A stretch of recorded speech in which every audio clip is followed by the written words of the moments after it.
The Trumpet Daily is presented by Stephen Flurry. The program analyzes world news and history from a distinct perspective and compares current events to prophecies found in the Bible.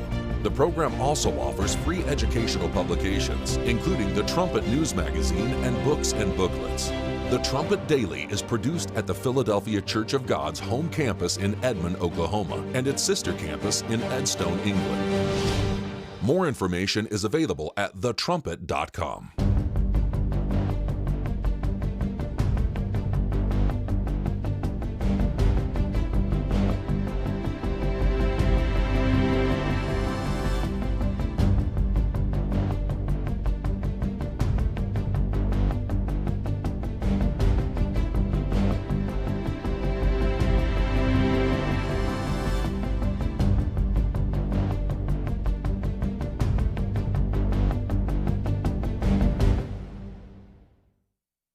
The Trumpet Daily program begins right now. Today's world news, what it means, where it's taking us. I bring you the one and only possible message of world peace. This is a message of hope, tremendous hope. And he said unto me, you must prophesy again. The Trumpet Daily program begins right now. We're told that the U.S. military has actually burned through more of its stockpile of key munitions than we previously thought, and it's prompting senior military commanders to issue warnings that those levels, those inventory levels, are now dangerously low. That was a quote from one of the sources to me, Jim Sciutto and Haley Britsky. And look, specifically, we're told that 80% of the U.S. stockpile of interceptors for a key air defense system known as THAAD, that those have been used up during the Iran war so far, just in 5 months of this conflict. And that's a staggering number. That's higher than the percentage that we had believed was true just weeks ago, where it was more around 60%. But that is an important system because it's the primary means, along with the Patriot missiles, that the U.S. is able to counter and take down ballistic missiles. And it's not just used by the U.S. military. It's also used by some of its key allies, including some in the Middle East, namely Saudi Arabia and the United Arab Emirates. Not only are they very expensive, but they are also long timelines to replenish. So you're not talking weeks, you're not talking months, you're talking years to rebuild these inventories. Welcome back. President Trump says a deal to reopen the Strait of Hormuz could come as early as today. He tells Tehran it has one last chance to reach a deal, while Iran has reportedly denied direct negotiations with Washington. The Iranian propaganda media have been saying that all week. Tehran and Oman are said to be in talks on a framework to reopen the vital shipping route, however, with questions over security arrangements and whether Tehran could still collect fees from ships passing through its side of the strait. President Trump spoke on the negotiations and where things stand today yesterday. Watch. Could happen tomorrow or the next day. Tomorrow, there a lot of progress has been made. And they called me and they said, please, let's talk. They want to talk. But the funny thing is they never mention that. They always say, we're not talking. But they called. They wanted to talk. We've been talking. They want to make a deal. They do not want to be hit. It was the biggest hit since World War II, as I said. They did not, and they saw it happening. They saw all the goods being loaded. They saw everything. They knew exactly what was happening. And I think they'd be very smart to make a deal. We'll see what happens. They had a very good day. The negotiations were good. Estimates show the U.S. has used more than half of its stockpile for some weapon systems in the conflict with Iran. The conflict in Iran is putting pressure on U.S. weapons stockpiles. Almost a third of Tomahawk missiles have been used. Nearly 2/3 of Patriot interceptors have been depleted. And just more than half of precision strike missiles remain. We have plenty. We have a lot of ammunition, different types, more than we could ever use no matter what. But we have a lot. I'd like to have more, to be honest. The Center for Strategic and International Studies says the U.S. has enough missiles to continue fighting in Iran under any plausible scenario. But Pentagon officials are also concerned about tomorrow's wars. We can go on against Iran for quite a long time. The risk is about a future conflict in the Western Pacific. If you look at Reuters, the numbers are even worse than what Fox News is reporting there. But even Fox now is saying, yeah, the supplies are diminished. And if you think of it, the arguing back and forth, Pete Hegseth saying these are bogus reports, but any stockpile of weapons or anything in war, it's finite. It's, of course, if you use those weapons over the course of a 6-month war, you're going to deplete your stockpile. That's just kind of an obvious point to make. And so on the one hand, as you heard, President Trump says, we've got plenty. I'd like to have more. Well, how many more or how much more do we need? This is bringing a lot of scriptures to mind, as we'll get to here in just a moment. You're listening to Stephen Flurry, and this is the Trumpet Daily. We appreciate you joining us on today's show. Lots and lots to get to. We've got quite a lot of material on Iran, the latest, not just on the stockpile of weapons, but also just the report that as the New York Times says, an emerging deal could cement Iran's control of the Strait of Hormuz. Imagine going through this war, one where we've been told Iranian forces have been obliterated. And imagine Iran coming out of this in a stronger position, gaining control of Hormuz, and then to start charging all the fees for the ships passing through. Who could have imagined this back in February? The New York Times says Iran and Oman are closing in on an agreement to reopen shipping traffic in the Strait of Hormuz, according to Iranian and American officials. But if the accord goes into effect, it could come at a high price, ratifying Tehran's control over what before the war was an open international waterway. It was wide open. Now Iran could come out of this and have some control. If not total control, partial control. That's pretty amazing. Now, that's the New York Times. And again, we don't always know who to believe. Which statistics are accurate, Reuters or Fox News? Well, when you look into the scriptures, that's our guide on this program, the sure word of Bible prophecy. And you think about Leviticus 26 and verse 19. Mr. Armstrong covers this in depth in the United States and Britain in prophecy.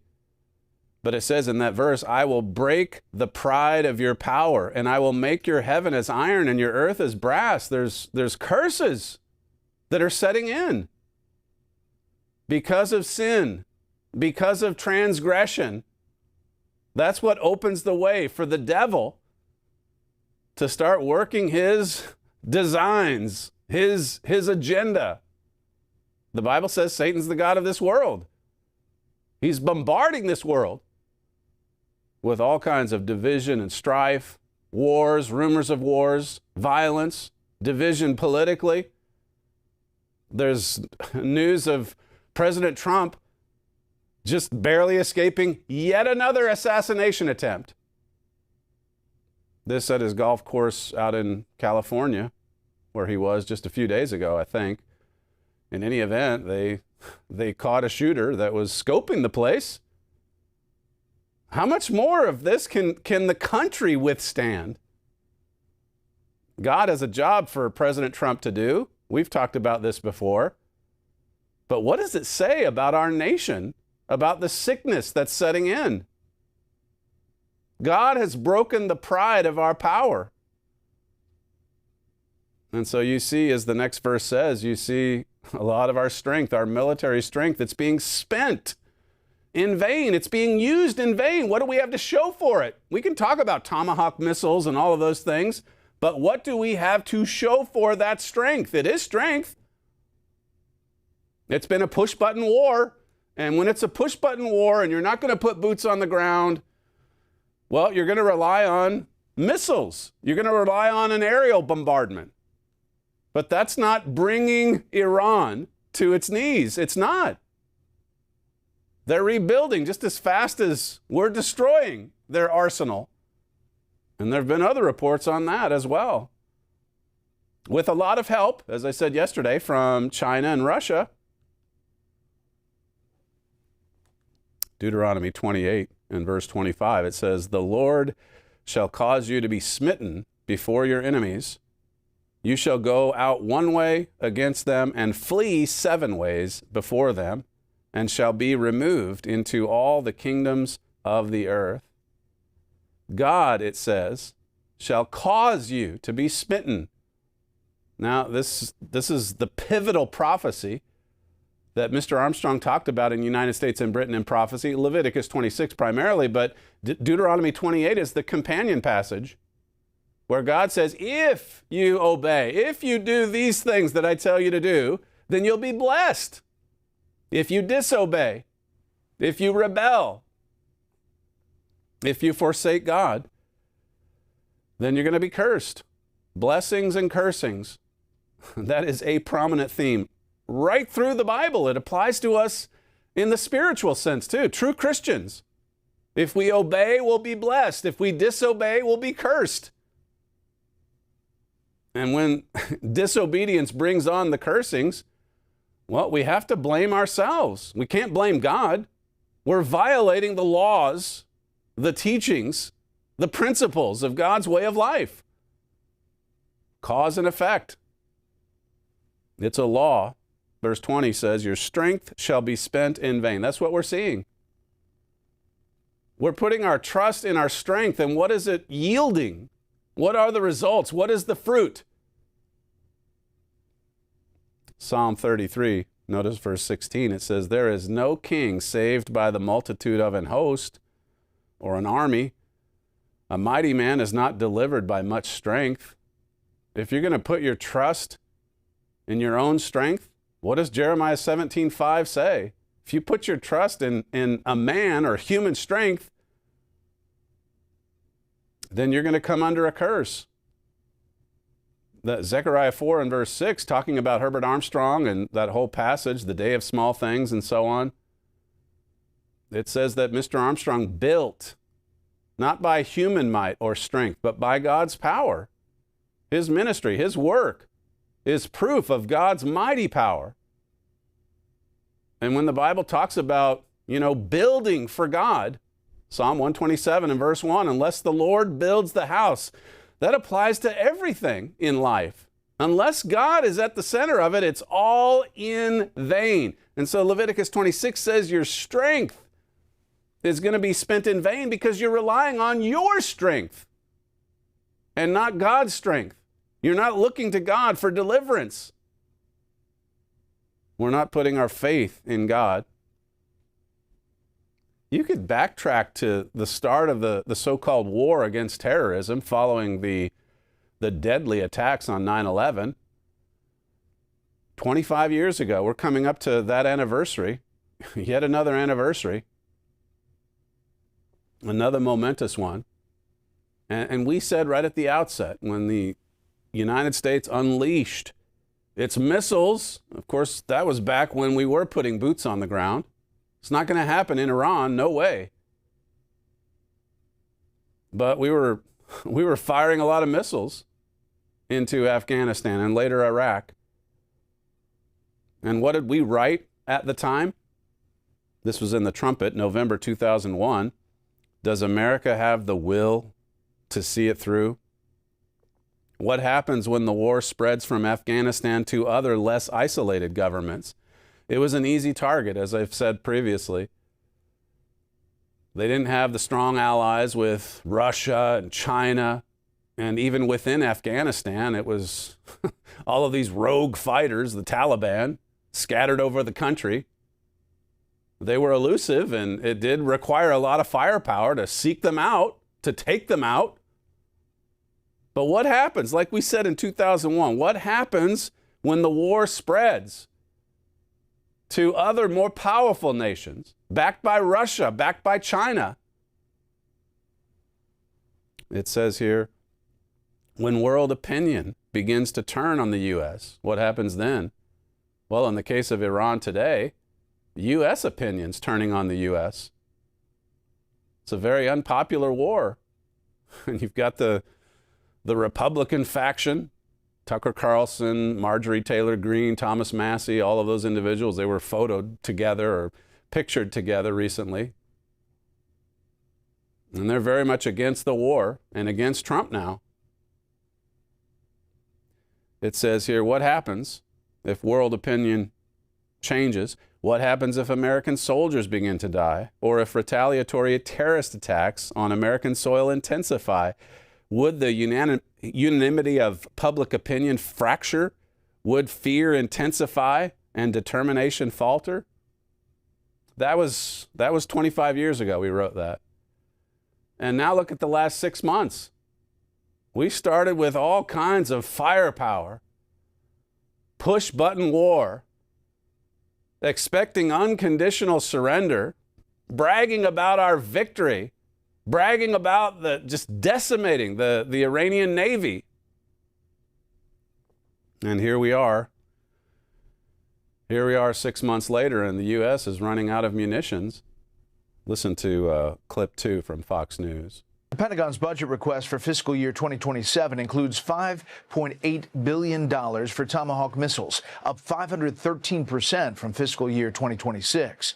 The request for precision strike missiles is 245% higher. Terminal High Altitude Area Defense, or THAADs, up 650%, and Patriot missile segment enhancements up 927%. The numbers don't lie. 927%. Why would the budget for that be increased so astronomically? Because we're running out, that's why. And as you heard in the cold open, this is not something you can replace in a week or two, or even many months. We're talking about years of production. This is exactly what God said would happen. Our strength would be spent. We're spending it. We're spending it in Iran. Even as we negotiate. In fact, in the last six months, we've spent more time negotiating than we have been spending our strength. And both are signs of our weakness, our sickness. The strength is being spent in vain, and we're desperate to negotiate an end to this quagmire. That's what it is.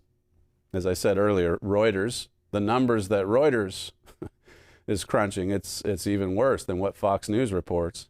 It says here the U.S. Army has used up much of its global stockpile of highly accurate long-range missiles during its 5-month war with Iran. According to 3 people familiar with the data, raising concerns about the military's readiness for future conflicts. If you think about Germany, we're carrying out this war effort, and at the same time talking about our economy and the golden age as if we're living in a peaceful era. Germany, on the other hand, is saying, look, we need a war era economy because there are wars and we've got to prepare for war. And so they're making changes, dramatic changes, in how they set aside budgets for the military, the German war machine. And the United States, meanwhile, is spending its strength in vain. It says here, the missiles are principally the Army's surface-to-surface weapons. This is what we're in desperate need of because this is all we're willing to do, the surface-to-surface weapons. Just fire it from a long distance away. That way there's nobody on the U.S. side that's going to die from the operation. And then, of course, we can't have boots on the ground. The long-range munitions, well, let me just back up. The U.S. has used virtually all of these weapons, according to 2 of the sources. Pete Hegseth disagrees, but as I say, stockpiles of weapons, they're finite, aren't they? Of course they are. If you have 1 million of these missiles and you have a 5-month war, I'm just throwing numbers out there. I don't know what the numbers are, but if you fire, 500,000, then your stockpile's down 500,000.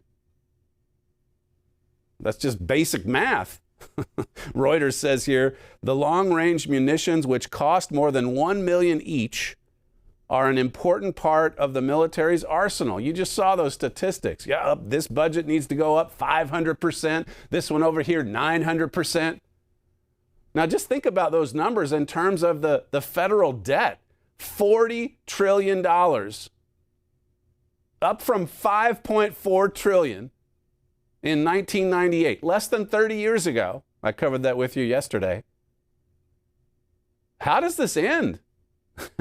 How will this end for the United States when we're burying ourselves under this massive amount of debt and we're seeking funding for a massive amount of munitions and we're spending all of this strength to accomplish what?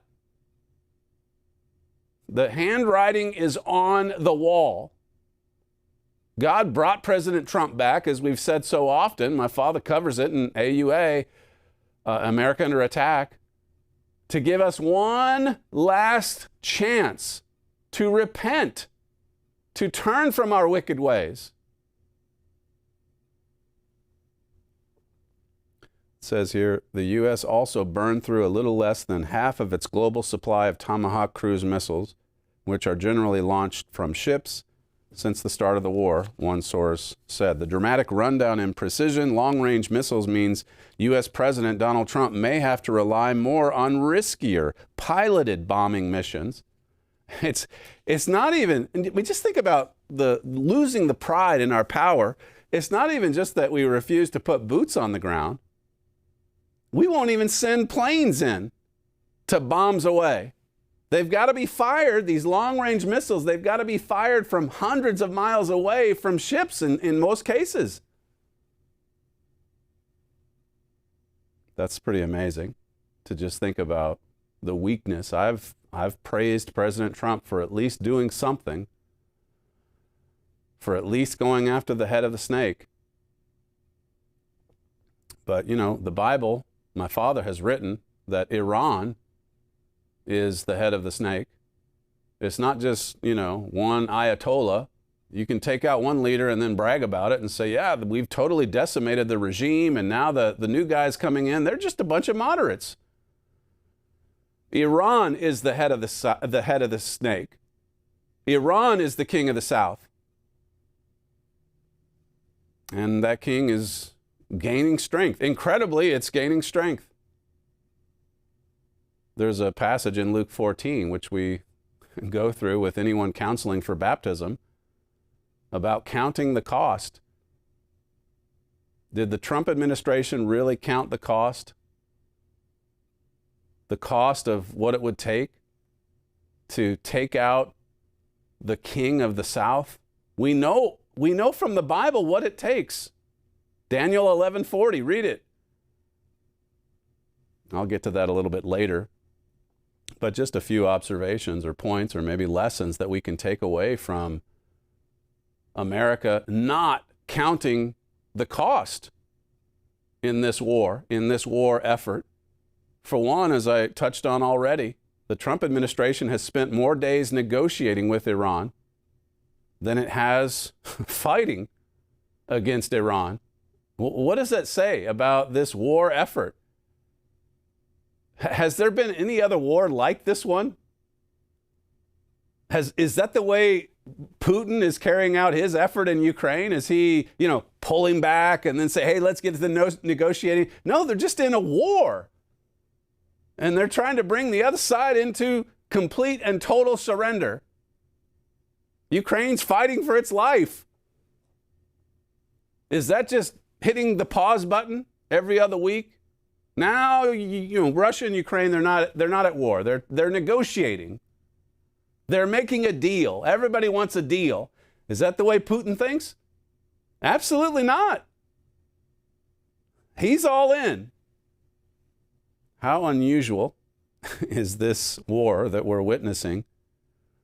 Usually the negotiations happen at the end when someone's defeated, when someone's pleading for mercy. It's painful to watch President Trump talk about, they're desperate. They want negotiations. They called me up. They really want to seek a peace agreement. And then the next day in the papers, you see Iranian officials saying, no, we're dealing with Oman. We're not talking to Trump. We're not negotiating with America. They're the great Satan. What is wrong with this picture? This is U.S. weakness on display. And it proves who we are in prophecy. It proves that we're coming under curses. It proves the accuracy of Leviticus 26, verses 19 and 20. It absolutely does. Human nature has to be compelled to surrender. Even if you look at converted life or being converted to the truth, a converted Christian, God has to bring us to the point of surrender. He brings us to the point of surrender, and then we go forward with, a peace agreement, you could say, as God fills our hearts with His spirit of love and joy and peace. But if we don't surrender, if it doesn't begin with the surrender, well, it's just going to be back and forth arguing and bickering with God. And that's the way it is for most Christians in the world today. They like to be considered religious. They consider themselves to be Christian, but they pick and choose what they want to believe from the Bible, or what they want to follow, or what they'll accept. There's not an unconditional surrender before God. With Herbert Armstrong, there was. And that's why God was able to work mightily through that man for 50 plus years, because he surrendered to God and God's will.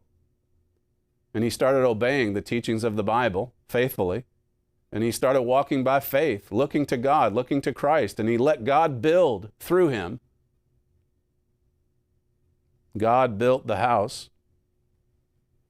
Another lesson from this war with Iran these past 5-6 months: you can't win a war with missile power alone. Again, just think of the coverage. You saw it in the cold open. The big story at the moment is that we're running out of missiles. This is a crisis. This is how America fights its wars now. We need missiles. We need long-range missiles so that we can fire at the enemy hundreds of miles away. And that's how we'll win wars, is it? Well, look at this war. Are we winning? Of course, Trump's people would say so, but are we? Here they're in negotiations right now to give Iran at least partial control of Hormuz. That's one of our news gatherers talked about, the bombing campaign on Germany in World War II. And it was devastating, no doubt about it. But would that have brought Germany to complete and total surrender? No, it actually took the D-Day landing at Normandy, and all these boots on the ground. Yes, it liberated France, but they were pushing all the way through to Germany, and Russia was coming from the other side. If you don't want boots on the ground, I guess if you use Japan as an example, it would have taken a nuclear bomb on Berlin. Perhaps it took 2 for Japan to surrender. But those are nuclear weapons. Those aren't going to be used, not by the United States. They'll be used. The world will use them eventually when we come to great tribulation. But you can't win wars with missiles alone. Even World War II teaches us this. You look at the sacrifice, the willingness, the courage under fire for those Allied troops to land on those beaches, and so many of the soldiers were slaughtered before they even got up to the beach. That's what it took to bring Germany to the point of unconditional surrender. If you don't use troops, then eventually you're going to run out of missiles because the number, as I say, is finite. The number is at such and such level, and you keep firing and firing and firing and firing, you're going to run out eventually. And the production lines don't just rev up instantly and produce another million or so in a week. If you're not going to put troops on the ground, if you're not going to do flyovers for your bombing campaigns, then you are very limited in what you're able to do. It's just common sense, right? It should be. Germany, by the way, is watching and learning. The world is watching and learning. They're seeing what it takes to hold on, to resist against mighty Manasseh, the United States of America. And of course, Germany's also observing and taking note of what it takes to finally bring Iran, the king of the South, to the point of unconditional surrender. It takes a whirlwind, as Daniel 11:40 says. It takes an overwhelming show of force, not just push button, or if it is, some much bigger bombs, and going straight after cities Not just this, that's another thing about the missile strikes. They're coming a long ways away, these long-range missiles from ships in whatever Gulf, and then they're just very strategically pointed at missile factories or the nuclear program or the Iranian leadership. It's not like I'm itching for cities to be blown up. I'm just saying, if you're going to be that strategic or that precise in your bombing campaigns, you're dealing with the head of the snake, the king of the South. You can't just pinpoint these targets and say, we've obliterated them, we've taken them out, they've unconditionally surrendered. As I say, Germany is observing, Germany is learning. They're seeing how the U.S. is carrying out this war. They're seeing how ineffective it is in many ways. And they're also seeing what they need, the arsenal that they're going to need. And technology is changing so fast and so dramatically that it's not like they're going to need just millions and millions and millions of this, this, and this to fight the war from afar. If you've got the missiles, if you've got the boots on the ground, if you've got the flyover campaigns, you can see how a whirlwind would just take out the king of the South. Some blitzkrieg warfare. That's what's coming. That's what will eventually eliminate this menace. Bible prophecy says so. Look at how the reputation, the national prestige of the United States and even the Trump administration, look at how much it's been tarnished these past few months. You see all the memes on social media. Trump, for the 9th time, says, this is your last chance. There was one the other day with the help of artificial intelligence where President Trump was saying, I've hit the pause button on the pause effort, and I don't know how I could be more clear than that. We've paused the pause, and we'll resume when we have to. It was just comical.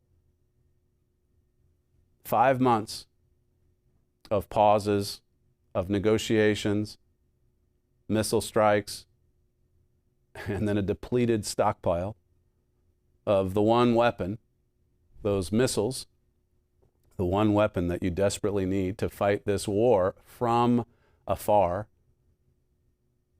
The world is watching. I mentioned Germany watching Iran, seeing what it takes to take out the king of the South.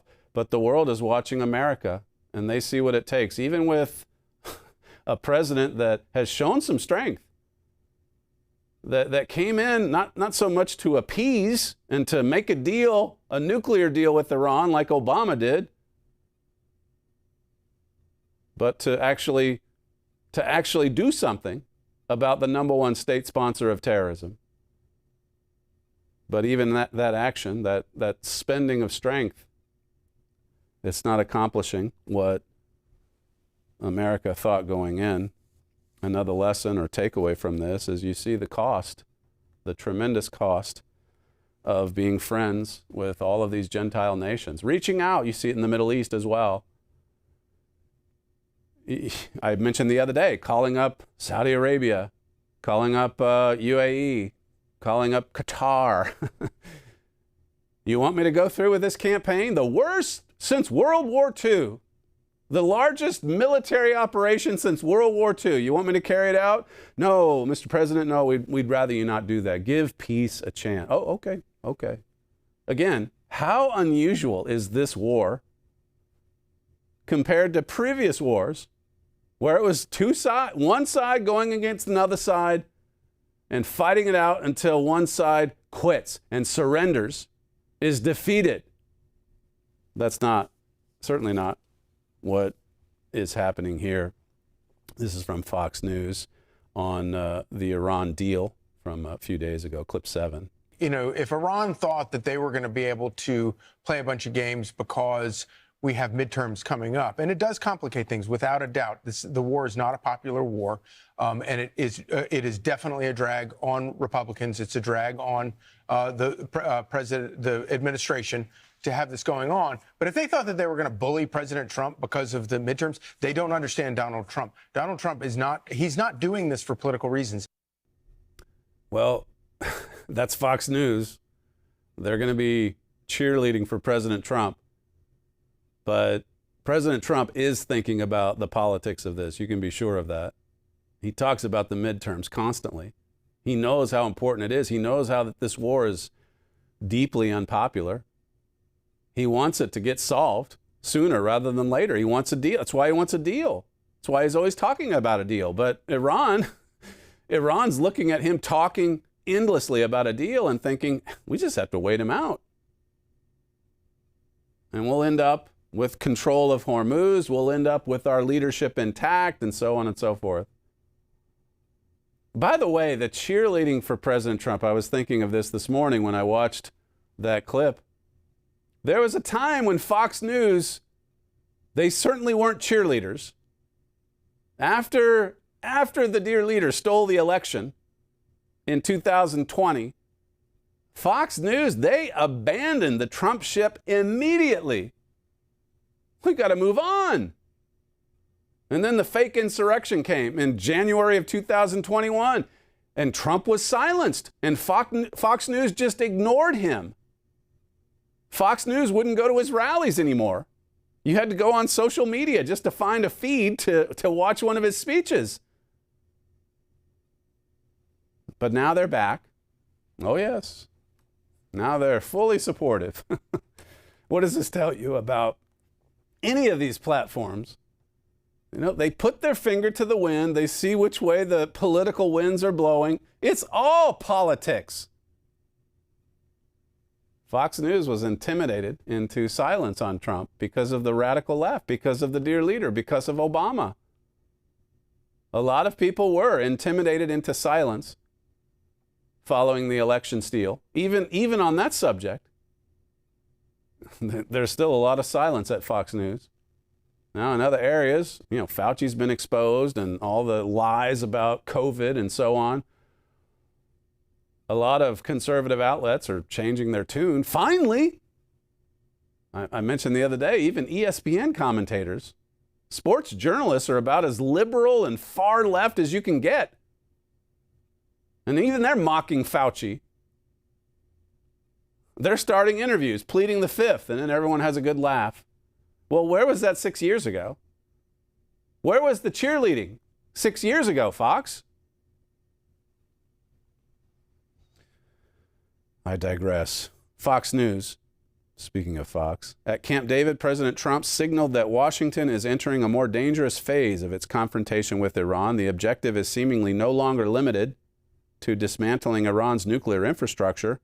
It's now to weaken the Islamic Republic's ability to govern, sustain itself, and ultimately survive. So you're just all over the map on this subject. Dismantle. Take out the leadership. No, actually, negotiation. They called me up. They desperately want a deal. We're about to unleash a World War II style bombing campaign. Nope, now it's off. Now we've called it off. There's hope for peace. And oh, by the way, we're running out of missiles. So many different angles to this story. Listen to this from Deutsche Welle, clip 8. We are not currently holding negotiations with the United States. Our talks are with Oman.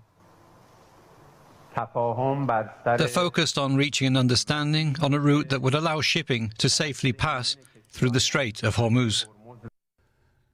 Says the guy that's on the side that's bombing ships, cargo ships. Yeah, we're negotiating with Oman. We're going to make sure that they have safe passage for a small fee. If Iran comes through this with control of any or all parts of that Strait of Hormuz, what a defeat that would represent for the United States. We've talked in recent programs about the stories saying they're rebuilding fast, thanks to Russia and thanks to China.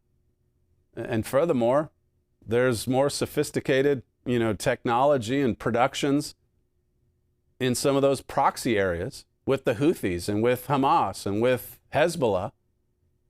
Not everything has to be done in Tehran and then shipped out for the proxies.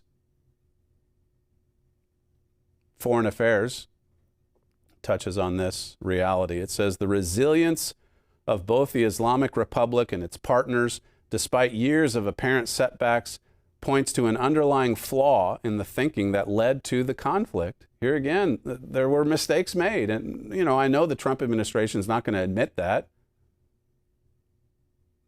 That's just human nature. Just keep going forward, keep talking like you're winning and everything's successful and you've got the upper hand and you've got plenty of missiles and the economy's better than ever. We're in the golden age. We're prospering. Everybody's happy. We're unified. By targeting the Islamic Republic's economy, its leadership, weapons facilities, and central supply lines with military force and economic sanctions, Washington could fatally undermine the Iranian regime. In doing so, it would also deal a decisive blow to the regime's allies. That's been the thinking, right? Just you take out the head of the snake, and then all the other dangerous pockets around the world, they'll just evaporate, I guess. Well, there's a lot to be said for taking out the head. But as I say, the head is Iran. It's not just one guy in Iran. It's Iran. It's a regime. It's a religiously fanatical regime. And of course, a lot of the Iranian people are opposed to it, but there's a lot in Iran, a lot of people that love the regime, that love the power, that love going after the great Satan or the little Satan, that love killing Jews. It says, sever the head of the octopus in Tehran, the theory went, and the Axis groups, the octopus's many arms, would shrivel and die too. Well, as Foreign Affairs brings out, that hasn't happened.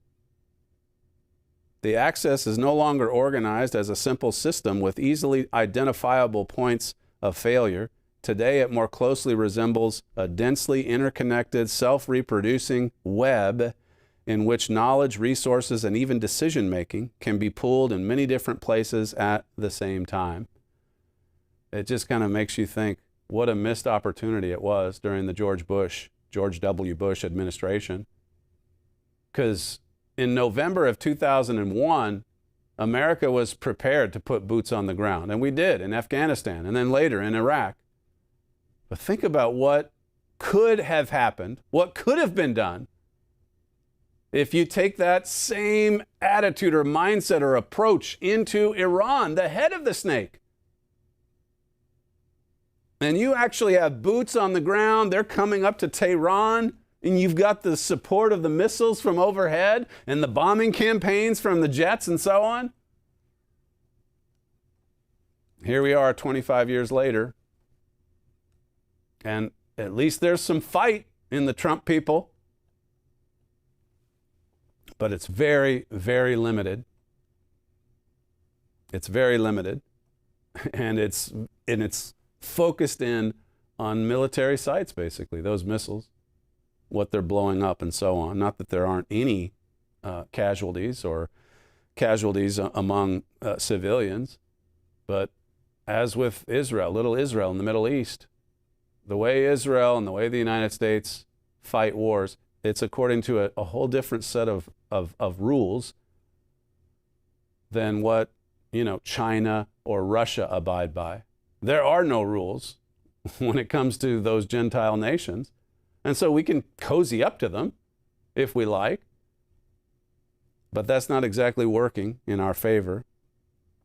It says, today it more closely resembles a densely, well, I read that. It says, when a leader is killed, a manufacturing site or warehouse is bombed, or a supply line is cut off, the various groups that are involved adapt, quickly replacing the slain leader, filling in technical knowledge gaps needed to build weapons, and reconstituting supply lines via alternative routes. It's very sophisticated now. It's a shadowy network. You can't just take it out with a Tomahawk missile. It is this increasingly sophisticated and flexible structure that has allowed Iran's allies to adapt in the years since Hamas's October 7 attacks. That was almost 3 years ago. And it's getting worse. It's getting more sophisticated. It's making use of technology. It's using drones. It says, whereas military and technological know-how were once concentrated within the IRGC, they have since become embedded across a much more diffuse, interconnected ecosystem. So now the proxy groups, as I say, they can build their own weapons. They're not just 100% reliant on their masters in Tehran. It says today, Hamas, Hezbollah, and the Houthis can all build and field their own one-way attack drones, firing them at targets up to 1,600 miles away. And this is why there's so many problems with Hormuz, because all it takes is a drone. The technology is changing that fast. It says, by carefully honing their organizational capabilities, the IRGC has transformed these groups from cell-based insurgents into highly capable organizations. They're keeping pace with the technology. They're exploiting the technology. And look, when you think about our recent issue of the Trumpet magazine, all in on the AI gamble, and one of the articles in here is about, what happens if Gentile nations exploit certain technologies with AI ahead of America or faster than America. That puts them at an advantage, right? Again, this is just common sense. And here America's strength is spent in vain, and I suppose the discussion in the coming months is going to be about missiles. We gotta build missiles. We need more Tomahawks. We fight wars from afar. We fight push button wars, so we need the missiles. Not that America won't take or use AI, but when you look at the prophecies in Ezekiel and elsewhere, there's coming a time when the call to battle comes and we don't respond. There's a complete and total breakdown, probably in the technology, because of a cyber attack, because of the use of artificial intelligence coming from our enemies. Look at what Iran and all those Iranian proxies can do just because of, in this case, drone technology. It says here the IRGC has also subcontracted training to Axis groups. It says through this process, the groups have built direct connections to one another and to other powerful state and non-state actors. Keep in mind, as I say, that yes, my father has talked about Iran being the head of the snake, but that's not one individual. It's not like the Prince of Rosh with respect to Russia and Putin. It just says that Iran, that's what it says in our King of the South booklet. Iran is the King of the South. I mentioned the New York Times piece earlier about an emerging deal could cement Iran's control of the Strait of Hormuz. It says here, Iranian officials say that while there will be no tolls charged, the agreement includes a service fee to cover the environmental impact of the shipping, security for the cargo ships and tankers, and staffing. Revenues would be divided equally between Iran and Oman, two Iranian officials said. Iran's really concerned about the environmental impact. So they're going to have to charge some service fees. No tolls, no, just a fee, a service fee. We're just kind of recouping our losses, allowing these ships to come through our waterway, our sea gate. It's an amazing last 5-6 months.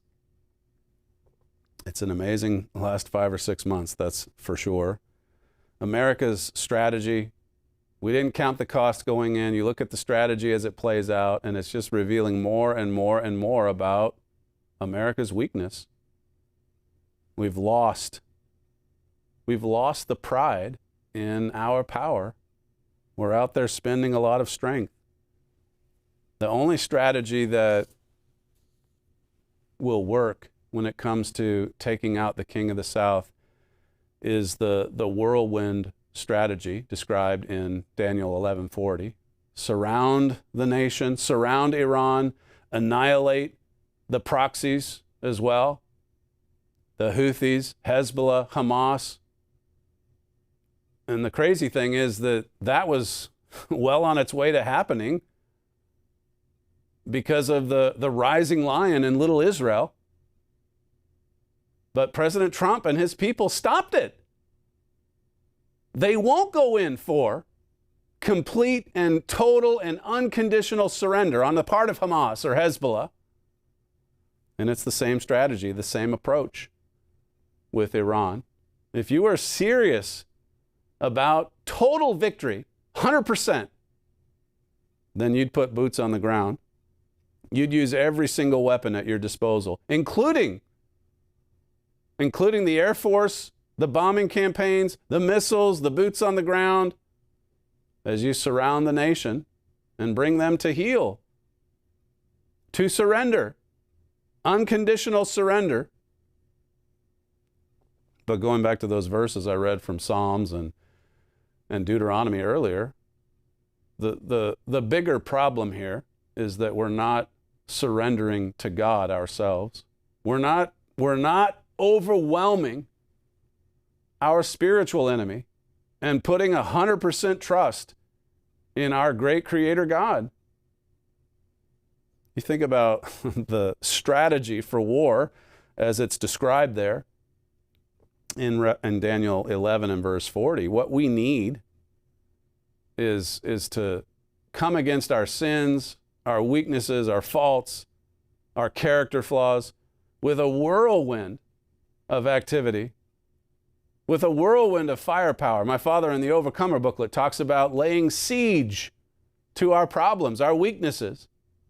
And in a paragraph, a very memorable one in that booklet, it talks about laying siege to what? What is it? Laziness, maybe? Complacency? The sin of addiction of some kind, or the sin of idolatry? Disobedience to God's commandments? Refusal to keep the Sabbath? Lay siege to it. Bombard the enemy with force, with overwhelming force. Bring it to the point of unconditional surrender. That's a point my father makes in that book. How to be an overcomer. How to fight against sin. How to conquer our adversary. He's talked about in the Bible as going about like a roaring lion, seeking whom he may devour. Satan wants to devour us. Satan is the number one state sponsor of spiritual terrorism, and he's coming after us. We have a target on our back, and we've got to be vigilant in our fight against him. We've got to go on the offensive with not just one, component of the war effort, but everything that we have at our disposal. And of course, looking to God above all, letting him build this strategy, this war effort. Really, we're concentrating on the wrong enemy, aren't we? Iran's not the enemy. The enemy in many ways is ourselves. The enemy is the fact that we're not close to God. We're not looking to God for deliverance, for the victory. We have to go to God for the victories. Well, that's all that we have time for on today's show, the fastest moving hour in broadcasting. You're listening to Stephen Flurry, and this is the Trumpet Daily. We appreciate you joining us on today's show, and we'll see you again tomorrow.